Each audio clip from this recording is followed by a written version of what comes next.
I am currently 14 years old, 2009, and I've been told by many psychologists that I am an indigo child. Up until now, I still see angels, sometimes, but not as frequently as I once did. Many people believe that all children have this ability to see angels, but many forget these angel encounters or choose to close that connection. I've been seeing angels, I believe, since I was about 6. I do not have pictures. I will not take pictures. All I have are memories and experiences. If you choose not to believe them, then it's fine with me. I used to see 3 angels. This boy with a white glowing robe, with a green bag tied to his waist. He carried a sword strapped to his waist and wore a crown with leaves. I believe he is a healer. I also remember a girl with an apple in her hand, glowing, also like her brother. And last, but certainly not least, a baby with light brown curly hair. My parents used to tell me that they weren't real, that they were imaginary friends like every other 4-year-olds have. But when I turned 7, they realized that the time for imaginary friends was long past. I barely recall what the angels used to say to me or the reasons why they were there. I never asked. The oldest boy angel told me that they were my guardian angels, and they would always be there and would appear in my biggest moment of need. I know that even though the boy was the oldest, the girl would be running errands for other angels. I know this might sound stupid, but for God too. The angels were always there for me as they protected me and talked to me. If I asked questions, they would respond. I remember one night I had asked them if my grandma was going to be alright, because she had been with a cold for 2 weeks and she wasn't getting any better. Then I asked them what heaven was like. They told me my grandma would live many more years, and that they would ask God to take her when it was absolutely necessary. I recall they tried to describe it the best way possible, and when I told them I still didn't understand, they said they could show me, but I declined. They guided me and they scolded me when I did something bad. I truly love them. One day, they told me I couldn't be with them that much anymore, and they would have to reduce their visits to a minimum, and that I could not see them that much, maybe twice a year. I cried a lot. I cried for 2 whole days straight, but at the time, I thought I had done something wrong, and they were being punished because of me. Until most recently, I realized that as angels they have other duties to perform, other people to take care of, being the highest position of angels. I have a gift of not only being able to see angels, but to be able to see things that will happen. When I was in 1st grade, I drew a picture of 2 burning buildings. 3 days later, 9/11 happened. My grandpa had been diagnosed with cancer, and one night, I dreamt exactly how he was going to die. The next day, my father told me my grandpa had passed away at night. I believe the angels left me this gift because I was meant to help other people. Thanks for reading.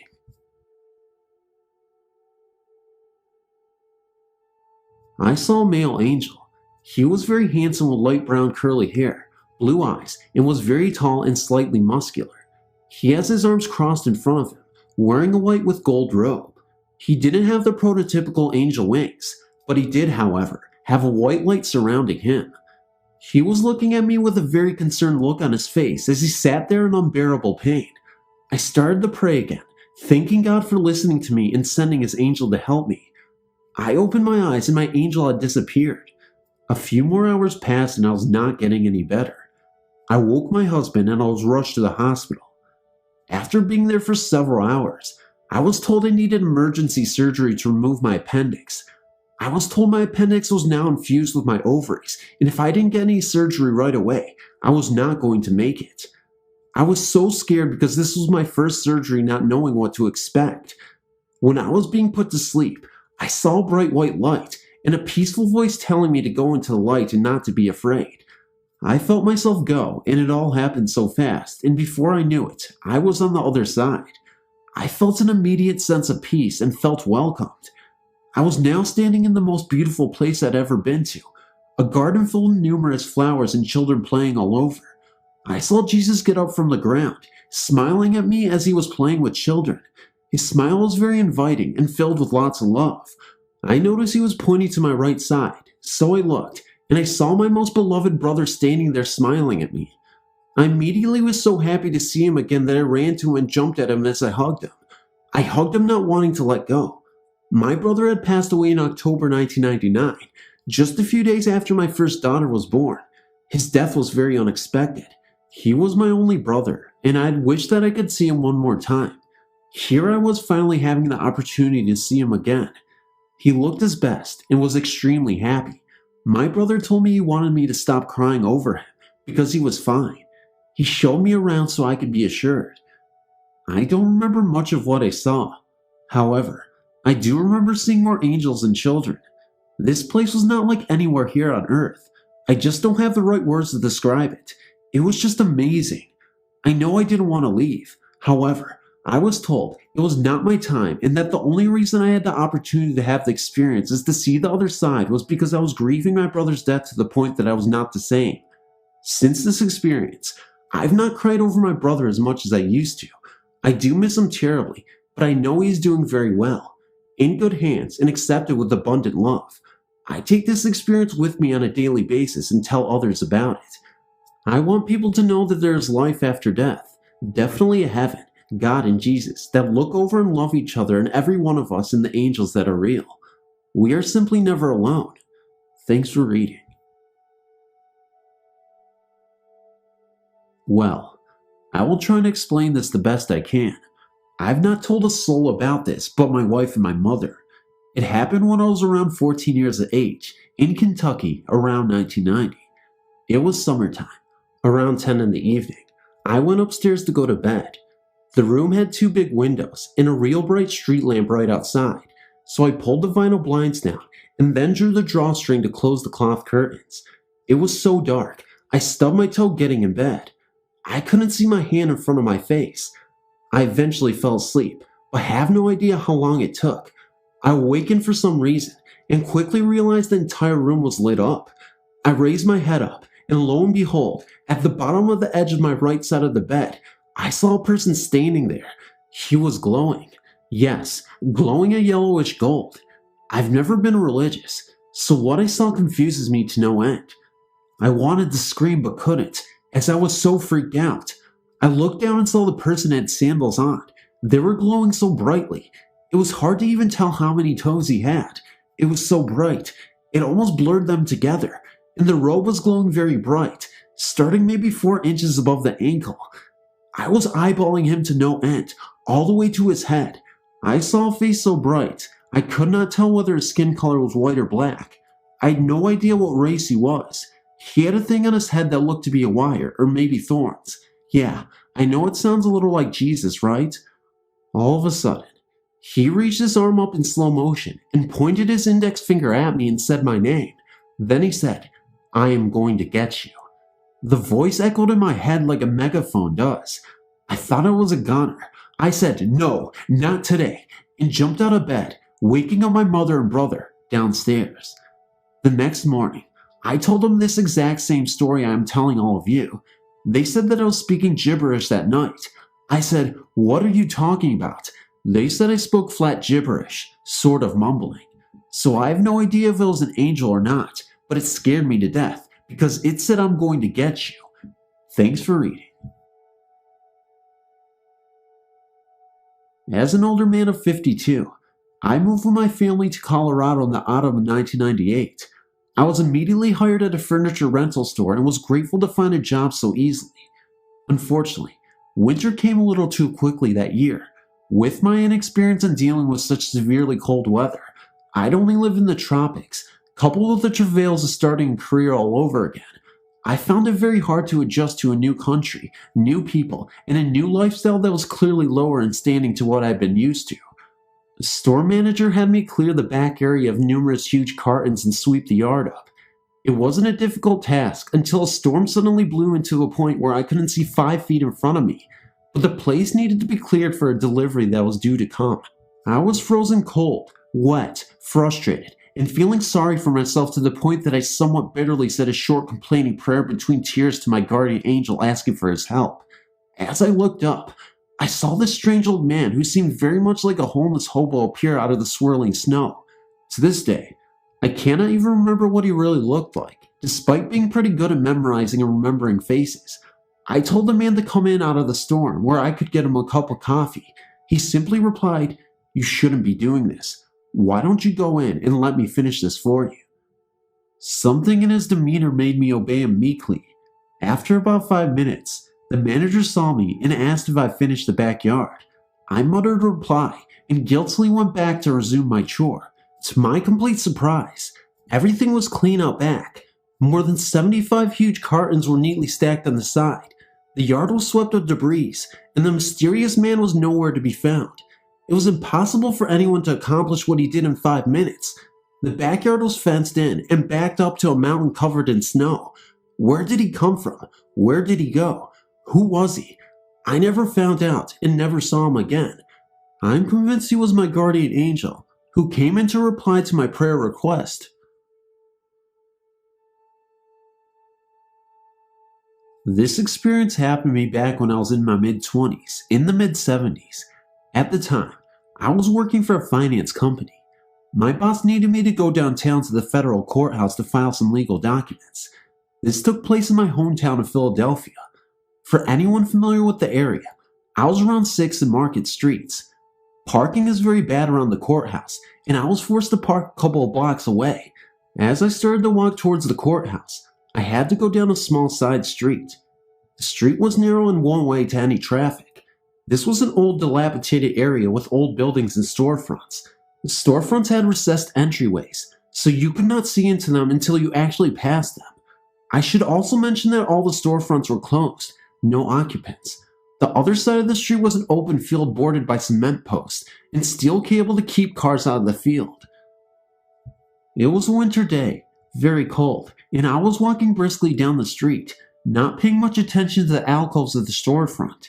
I was dressed nicely, suit and tie, and carrying a briefcase. I guess I looked like I had money, though truth is, I did not. As I passed by one storefront, I suddenly was attacked by 3 guys. They beat me pretty good and were demanding my money. I was hit over the head, punched in the stomach, and kneed in the groin. Needless to say, I was bloody, hurting, and scared.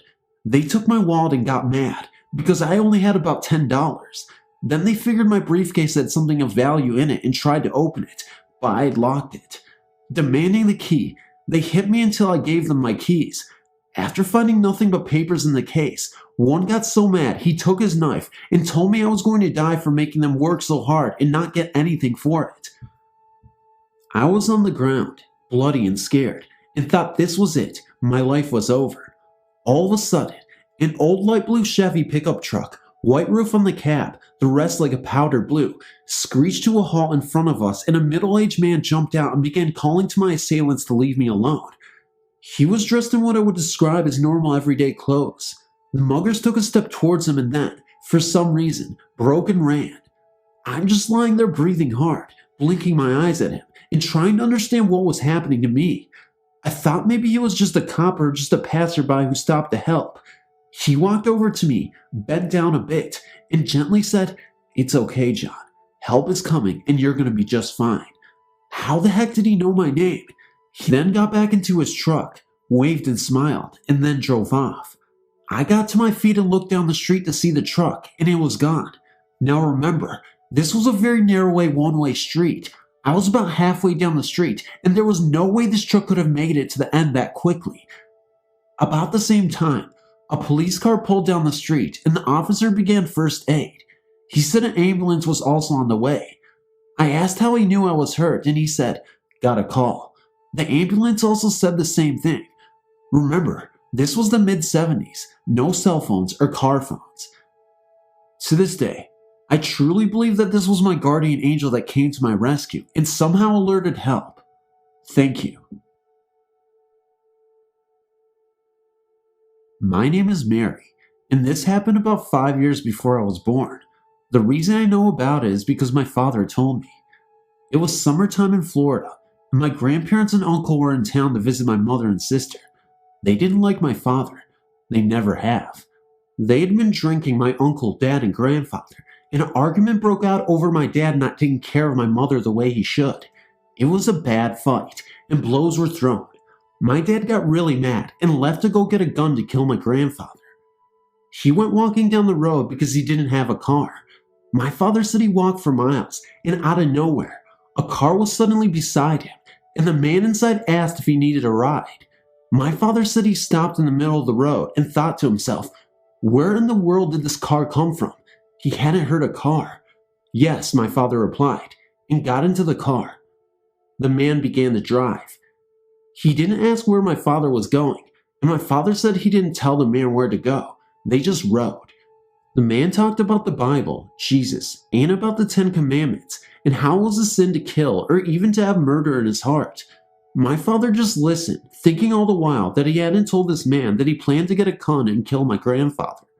Then, the man turned the car around and headed towards the direction of my father's house. He drove all the way to the front door. My father never told this man where he lived.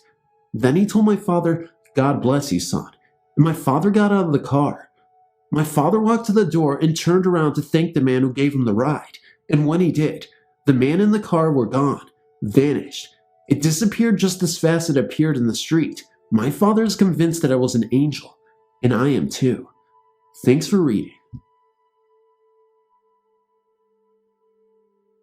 It happened a long time ago, so my details are not completely accurate.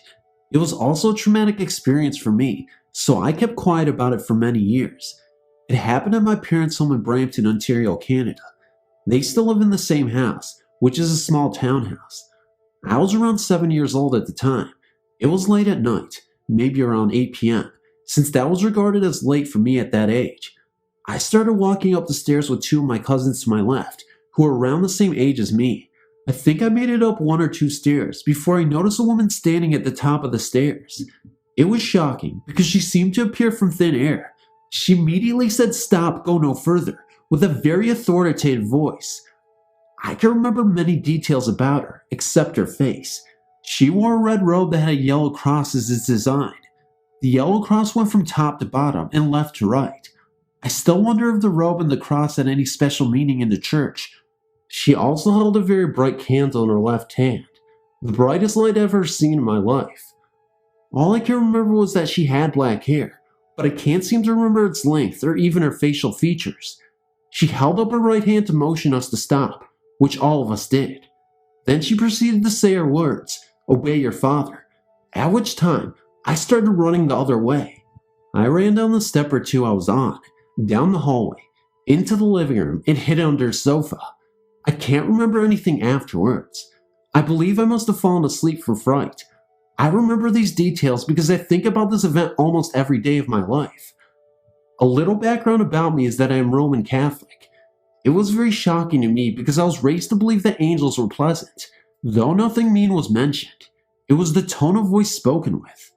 The lady was very authoritative and was almost yelling at me and my cousins. It took me until my mid-20s to start sleeping with the light off. I'm currently 35, and sometimes when I'm alone, I still leave the light on. It also kind of messed up my sense of reality. Up to my mid-20s, I kept wondering what in the world is real.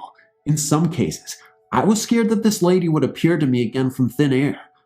The weird thing about the whole experience is that I have not spoken with my cousins about the experience. I've been tempted to, but with my cousin's condition, I've decided not to. One of my cousins, who also witnessed this, still suffers from depression. In her mid-teens, she tried to take her own life by cutting her wrists. I think she is still on medication to this date. The only reason I think she knows she remembers this incident was that she told other relatives on her account, seeing a lady at the top of the stairs in my parents' home, and refuses to go to my parents' home. I only heard about her story a few years ago from my sister, whom heard it from her, or someone that she told. I still question, who was this lady? Was she an angel? Why did she appear to me and my cousins? What was she trying to say? What do the words "obey your father" mean? Did this really happen? The only question I believe I can answer is that it really did happen. What are the chances we came up with the same accounts when we have mentioned it to other relatives? It was actually my sister who put it together, telling me and my cousin said the same story. I would be very willing to take a lie detector test, and I know I would easily pass it with flying colors. In my religion, I was taught that it was a blessing to see an angel. For a large portion of my life, I believed the opposite and wished I'd never seen her. This is the first time I have mentioned the event in detail. I must say, it is very refreshing to share my experience. I believe I will see the cousin I mentioned in the next few months. At that time, I plan on drawing a picture of what I'd seen and show it to her. I'm curious what her reaction will be. I just hope I can't trigger her depression. It would be nice to finally ask her about her account of the event. Thanks for reading.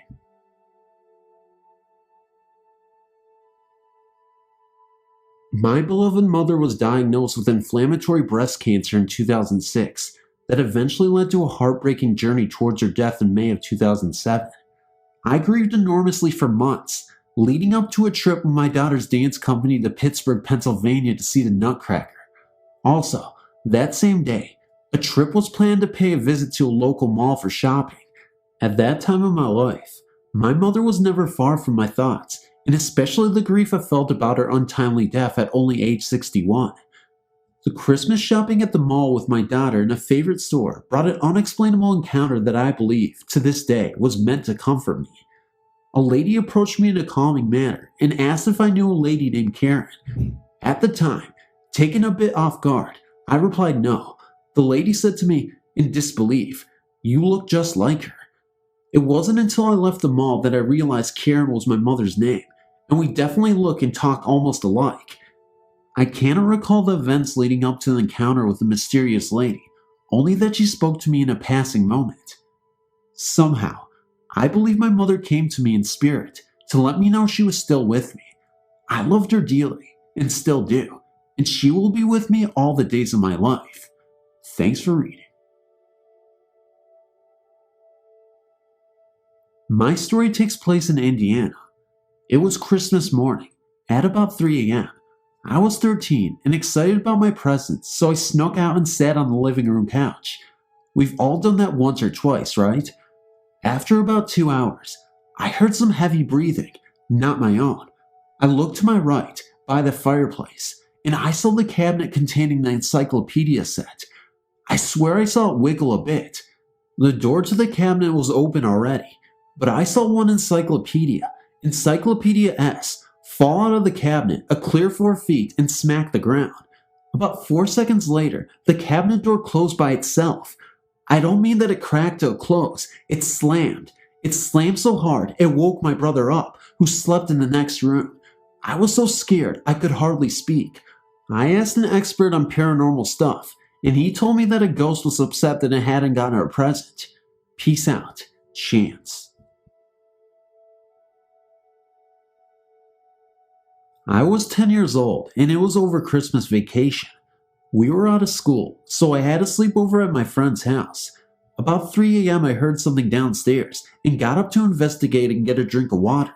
Walking downstairs, I noticed that their Christmas tree lights were on, so I walked straight into their family room.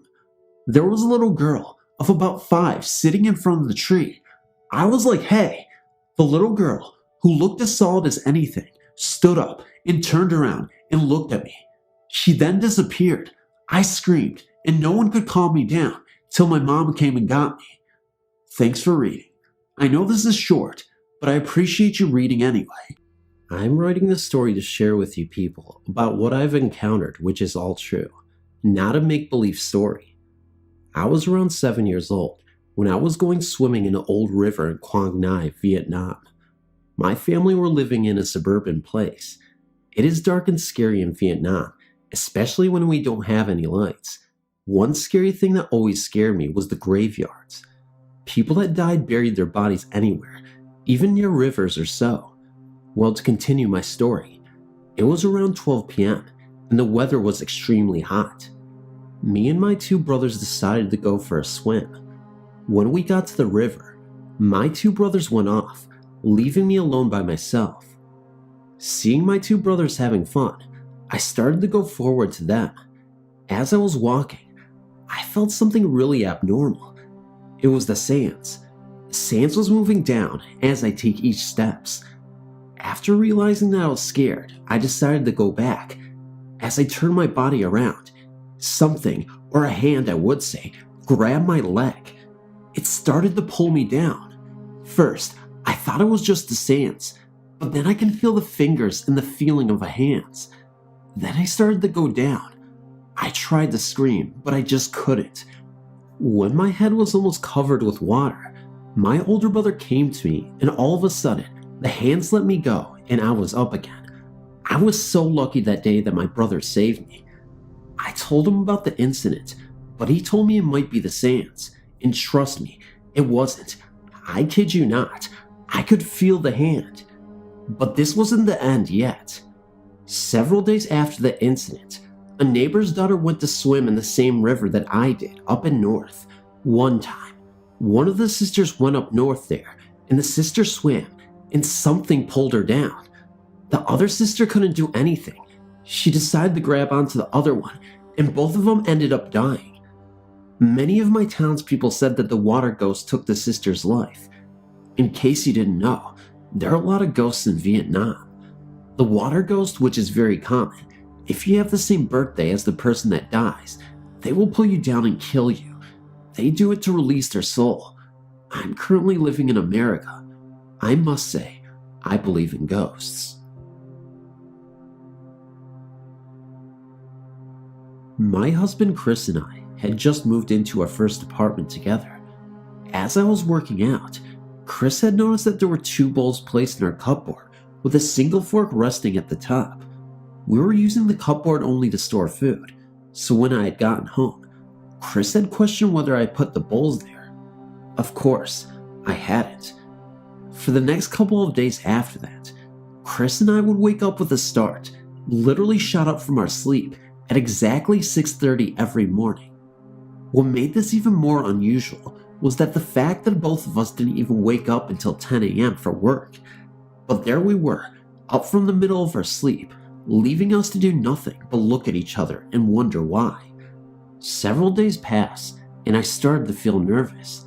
I started getting the idea into my head that there could be a ghost in the house, causing us to wake up at this ungodly hour. As Chris and I were about to go to sleep, I began to hear creaking noises from the kitchen nearby. I got up, turned on the kitchen light, and found that the cabinet, the utensil drawer, and the cupboard directly across from the former 2 were all slightly open to the same degree.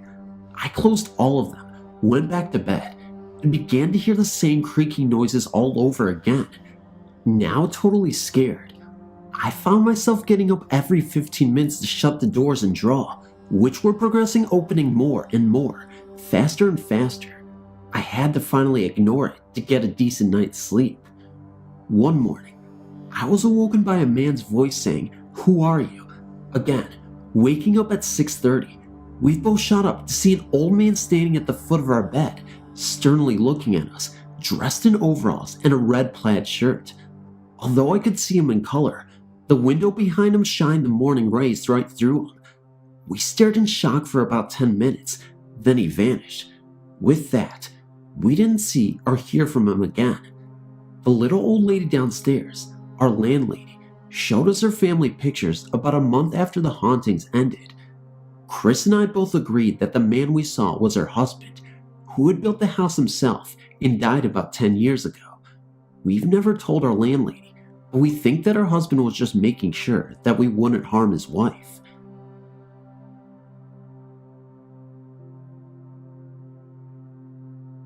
Hello. I was reading your stories and found them very fascinating.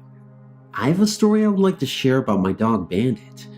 Bandit was an Isa Apso that me and my family had for about 14 years. Bandit had a series of medical problems, which since he was mainly my dog, I got a job to pay his vet bills. I was barely in my teens. We all loved that little dog so much. I have a large family, 4 brothers, and my parents and myself. Well, towards the end of his life, he became very ill. I was not living at home at the time, but my mom would always call me when something was wrong with him. On this day, I was driving out to my mom's. I started to cry and became very sad. I think I had a premonition of what was to come the next few days. Bandit, it turned out, had diabetes, and we didn't know it. He was very sick and spent the next few days in the vet while they tried to stabilize his glucose level, to no avail.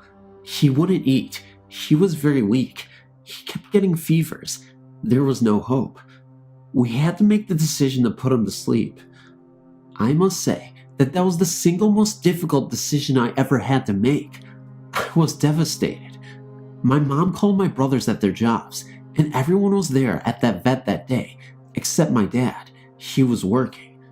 We spent a little time with him in the room before they took him back to give him the shot.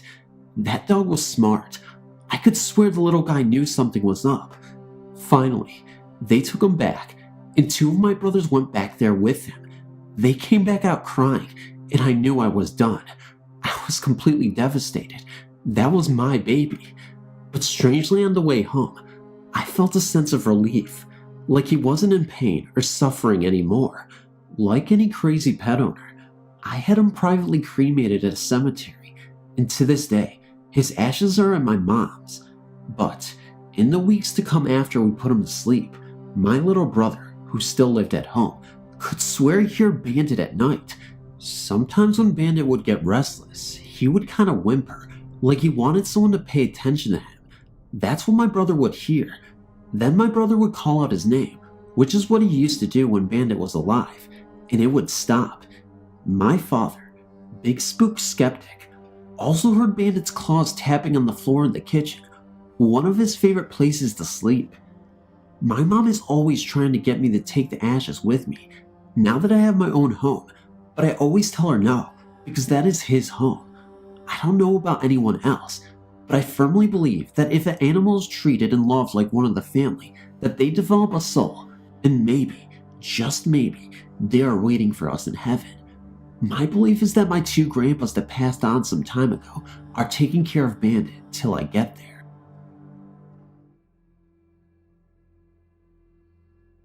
I've lived in my house for 10 years now, and I moved here when I was 4 years old. Our house is 101 years old now, and it was built in October 1898. My first experience with my great-grandmother was the night we moved in. I was sleeping, and I saw the figure of a beautiful woman dressed in a ball gown that was probably dated in the 1800s. She walked over to my bed and looked at me sternly. What happened after that, I do not know. When I woke in the morning, my clothes were tattered and torn, and I had scratches and bruises all over me. My mom was terrified too, because the ghost had visited her also. She says the figure just stared at her for a long time, until my mom became so frightened that she had to turn on the light. I never saw anything again for 7 years. On November 21st, 1994, my best friend and her older sister were staying all night with me. We were all sleeping in my room. We had school in the morning. My room gets so cold in the winter because there is no way of heat getting up there, so I had a little portable plug and heater in my room. At about 4 a.m., they woke up and saw the knob on my heater turning on its own and the shadow of an old woman on my blinds. They tried to wake me, but I was in such of a deep sleep they thought I was comatose. Things have gotten a lot crazier since then. Things came up missing in the house after we had just placed them there. We hear footsteps in the hallways upstairs, doors slamming and flying open by themselves, etc. We finally became used to all of this. The past 2 years have been so climactic, they often frighten me. Last summer, my friend Andrea was standing underneath the chandelier in the living room, and one of the light covers fell right in front of her. If she hadn't have jumped back, it would have landed on her head. I checked the chandelier and the bolts and screws. They were so tight that they couldn't be moved. Then it stopped for a couple of months. Last September was the first time I had seen my great-grandmother since I was 4. I was asleep in my room when the instrumental of a song came on. My room went completely black. Then I saw lights like from a disco ball or something. The little circles of lights all over the floor, ceiling, etc. And I saw the figure of my great-grandmother and great-grandfather dancing to it. When the song was over, they disappeared, and my normal lighting returned. Then last December, I had a party. 3 of my friends were sleeping in the extra room upstairs, while me, my boyfriend, and another friend were sleeping in my room. My friends were in the extra room talking when the door started swaying back and forth. They checked the windows, which were shut tightly and locked, as well as all the other windows upstairs. Then the room went completely pitch black, and an elderly woman appeared and began talking to them. She told them to be very careful what they say in the house, and to be quiet so they wouldn't awaken him. She also said that she's been protecting all of us for years from him. Then she disappeared, and everything returned to normal. My most recent experiences were last night and right now. Last night, I was laying awake when the song Living Dead Girl by Rob Zombie came on TV. All of a sudden, the volume went all the way up. I have no remote to my TV, so I couldn't have actually turned it up. My TV is on one side of my room, and my bed is on the other. When the song was over, the volume returned to where I had it. As I'm typing this every time I mention him, whoever he may be, I get a very cold chill, and the hair on my neck and back stands up. My cat's tail gets real puffy, and his hair stands on his back. Then I hear people arguing in the hallway upstairs. I'm home alone. Then it's all over, and I feel safe. I just wish I could talk to my great-grandmother and thank her for protecting me, my family, and friends. I'm glad to have her around, even though she scared me from time to time.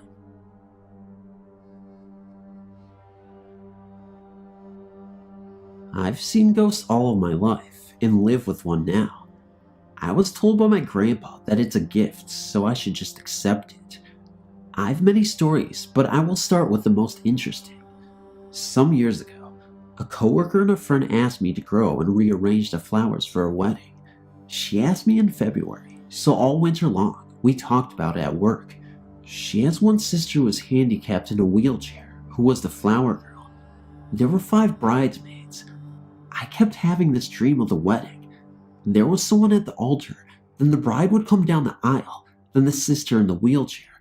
Finally, I asked my friend if she had an older sister. The succession of the 3 women made me think there must be someone. She was shocked when I asked her because she indeed had an older sister who died when she was 3 weeks old. I told my friend of a dream and told her sister is with her in spirit and grieves the fact that she can't truly be your older sister in the living. I asked the bride if we could make a bouquet for her and lay it on the altar. The morning of the wedding, when I was lugging in big buckets of flowers from the garden, she came. She was a small, precious, sweet soul. Of course she startled me, but I calmed down and turned to focus on her. She nodded her head and closed her eyes as if to say thank you. What a sweet spirit.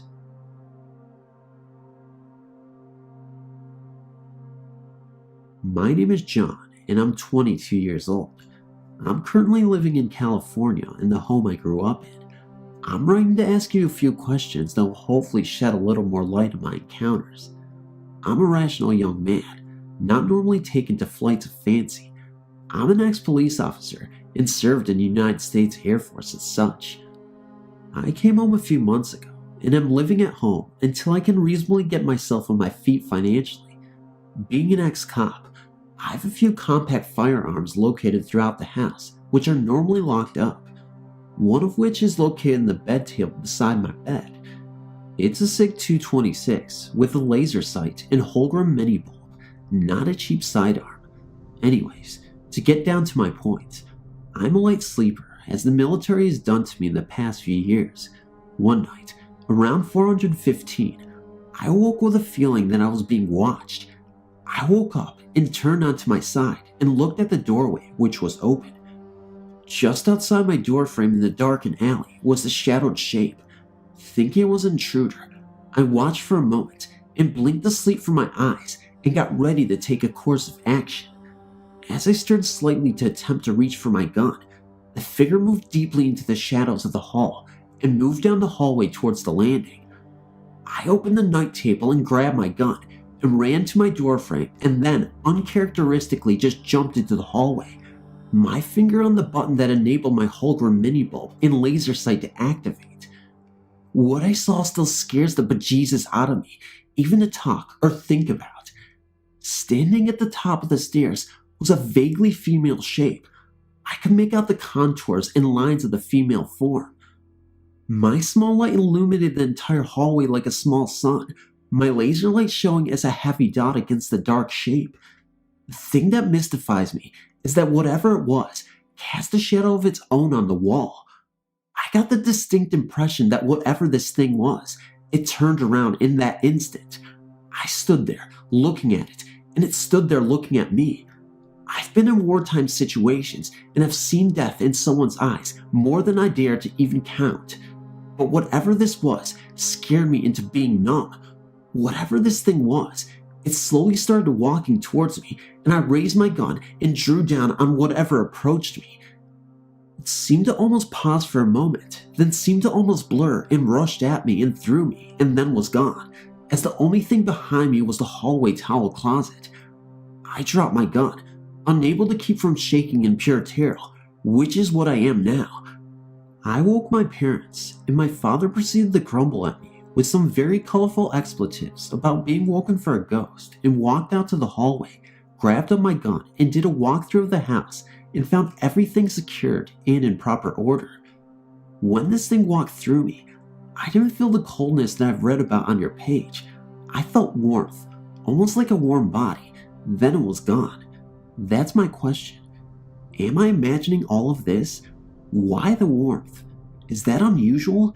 Even now, I'm scared stiff and always close my door and lock it at night, and normally don't sleep until about 3 a.m. as I'm terrified of what could be outside in the hallway.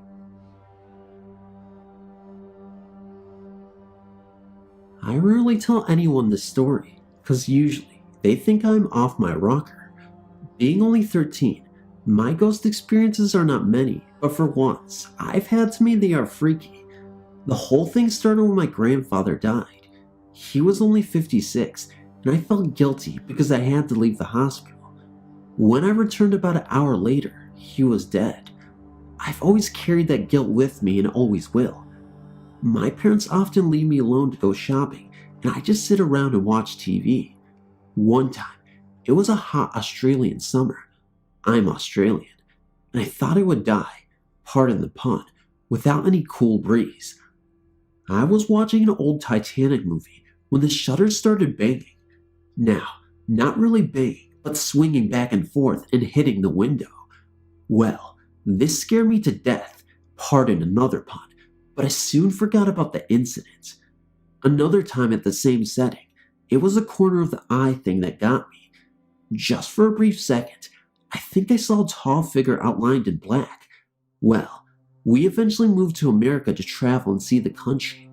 Well, this spirit or ghost or grandfather must have just packed away in the baggage, because when we moved to Texas, it was just the same.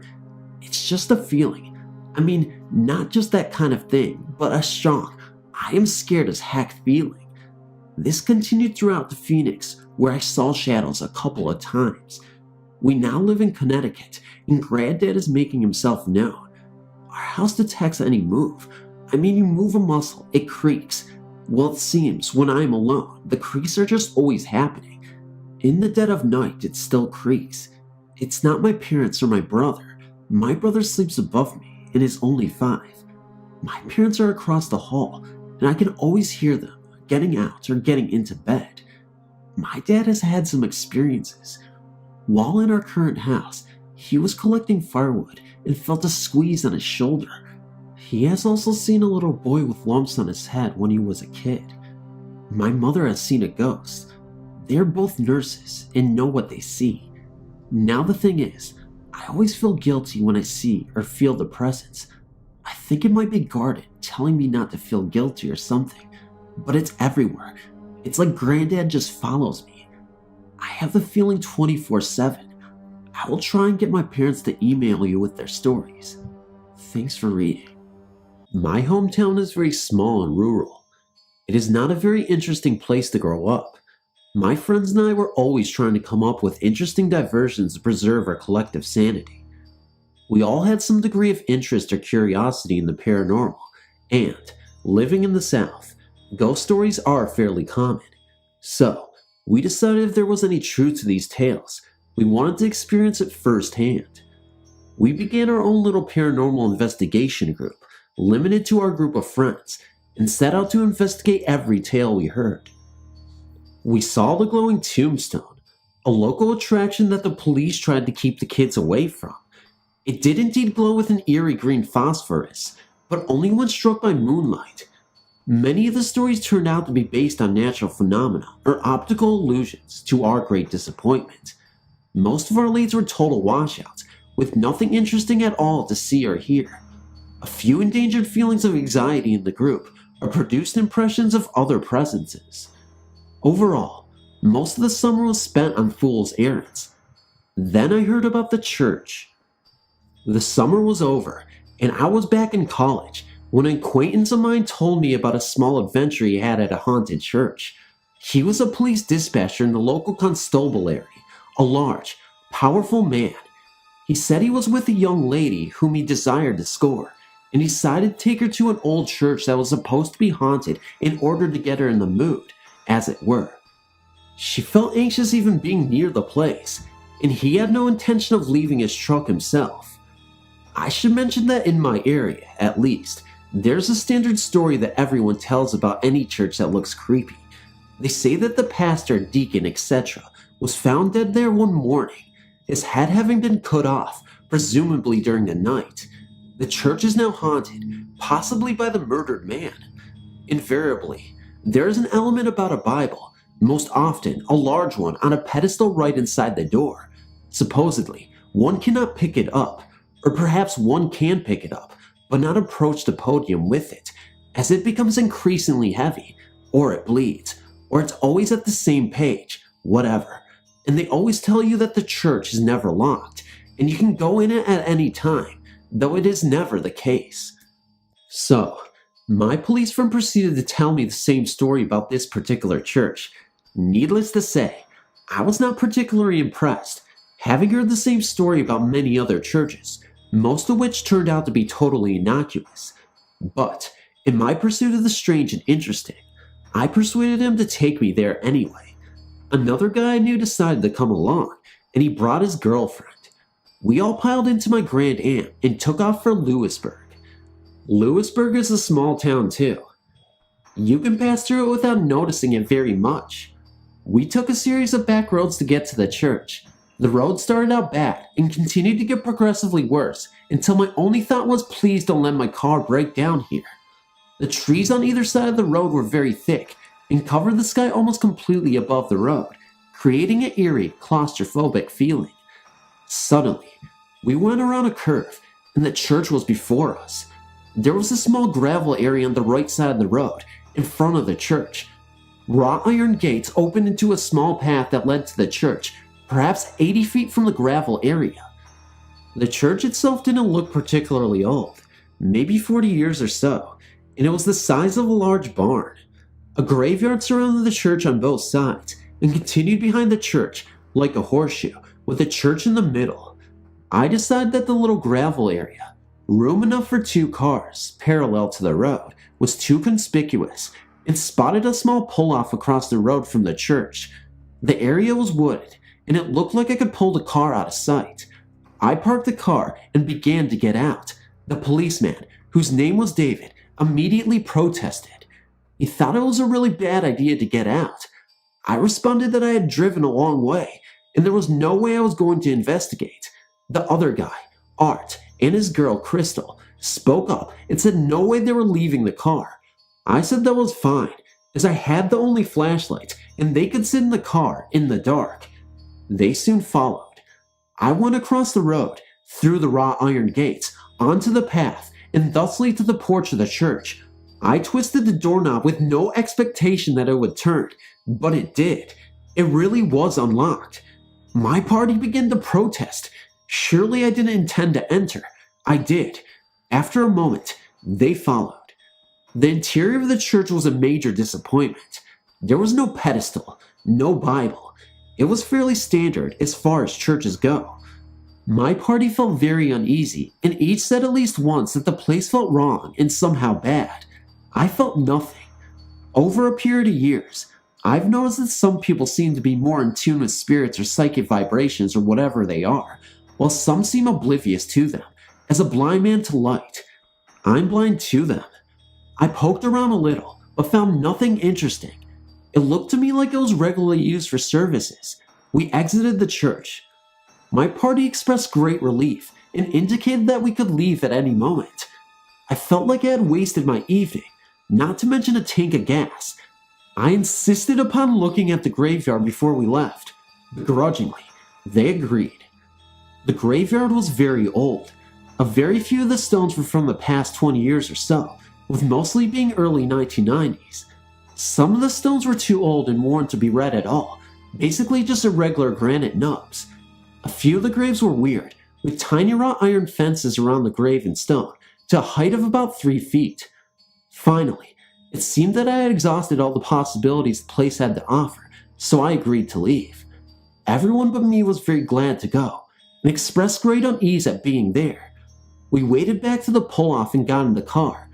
When I turned my headlight on, I saw that the pull-off was adjacent to another small graveyard that we had not previously noticed, walking in the darkness towards the church. I insisted we look at it before leaving. This area had much stranger graves than the other, larger ones surrounding the church. Some of the graves were nothing more than the piles of stones, and one was encircled by a small barbed wire fence.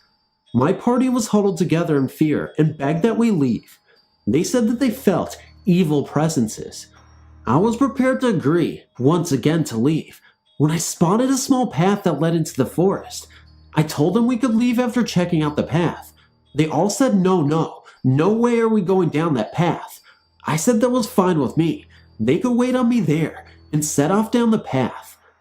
The path led to a clearing of 150 feet or so in diameter. I'm a poor judge of distance in the woods. The trees made an abrupt wall around it. It seemed odd and pretty creepy. I was walking into the clearing with my flashlight pointed straight ahead, scanning the area for anything interesting. I would hear that David, Art, and Crystal were following, perhaps 75 feet behind me. Suddenly, both my eyes and my flashlight found a huge beast before me. It was the size of a very large man, on all fours. Its body was covered with silver or gray hair.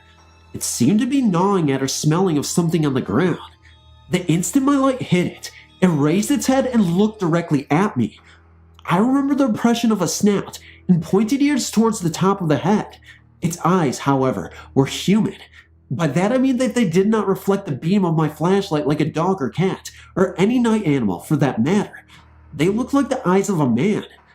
This beast was about 20 feet in front of me. There was a gravestone in front of it, and slightly to the left. Another was behind, and to the right of it. It looked at me for maybe a second. I was completely frozen. No thought entered my mind, no emotion. I was blank. Then the creature stood up. It looked about 8 or 9 feet tall, and very, very big. Not fat, but it was muscular. It turned towards the forest behind us, and ran into the trees. It moved so fast, I have no words to adequately describe it. It was very nimble, especially for a creature so big. My mind began to thaw out. I'd seen, or at least I thought I saw, the beast for around 3 seconds. It is hard to say, as the entire encounter was in that slow molasses perception, usually reserved for automobile accidents. It seemed like several minutes. My first reaction was that I had imagined, hallucinated, or otherwise conjured the image. I realized that I heard, and could still hear, the beast making its way through the forest. I could hear the leaves crackling and twigs snapping as something large made its way rapidly away from my position. David came running up beside me. I wonder if he had seen it for an instant. Then I heard what he was yelling at me as he ran up. "Did you see that fucking thing? Did you see it? Jesus, it was huge!" I asked him to describe what he saw. He described the creature perfectly. I looked out into the forest, shining my light around pointlessly. For some reason, my instinct was to pursue the creature.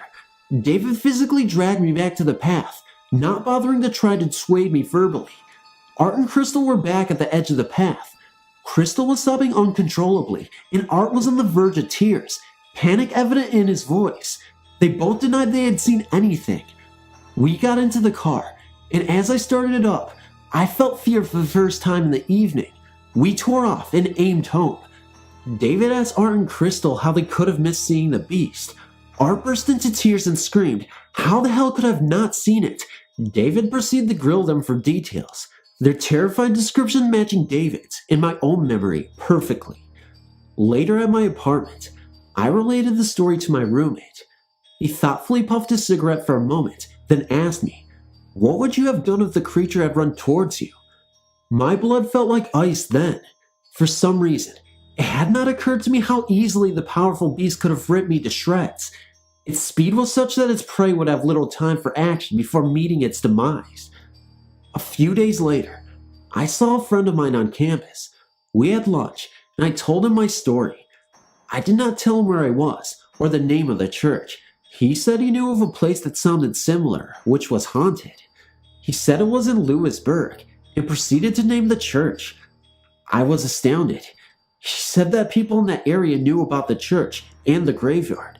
He said the graveyard was very, very old, and that some Native Americans were buried there.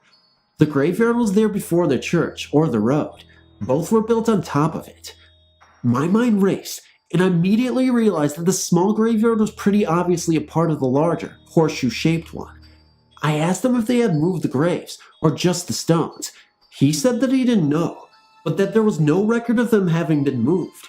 He said that he had been there several times himself, and that was, in his opinion, definitely haunted. Another friend was more interested in the creature itself, and said that he had once seen one himself, and that they were known to live in an area that he had described, which included the area in which the church was located. He described old logging roads that cut into a large section of virgin forest nearby. He said that teenagers used to park on the logging roads to make out, and that one of his friends had a terrifying experience there. This guy was with his girlfriend, in a pickup truck, doing the deed. The truck suddenly began to bounce up and down, the back end striking the ground. They stopped what they were doing and looked around in alarm. In the truck bed was a large brown beast that sounded much like the creature I had seen. It was jumping up and down in the bed, its arms dangling like a gorilla. They both began screaming in terror, incapable of action. The beast seemed to grow bored of the game in a minute or two and leaped out of the truck bed. It darted across the road and into the forest at amazing speed. The pair left the area post-haste. I've personally visited this church on several or so occasions, and I've never failed to experience supernatural occurrences of some kind. I would like to hear from anyone who has seen or heard of any similar creatures. I recognize that this story does not fit the traditional category of haunting, but many of the other things I've seen and heard there do. This story has become overlong, and I will end it, but if anyone seems interested, I will post follow-up articles detailing my further experiences at the church. I've deliberately omitted the name or exact location of the church, as the police are already upset that I and my friends visited it. We have spoken with them several times. They realize that we mean no harm, and are not damaging any property in any way. The land is public property, and they have acknowledged that they have no actual right to prevent us from going there. I wonder if the police are aware of what's going on there. I suspect they do. Thank you for reading.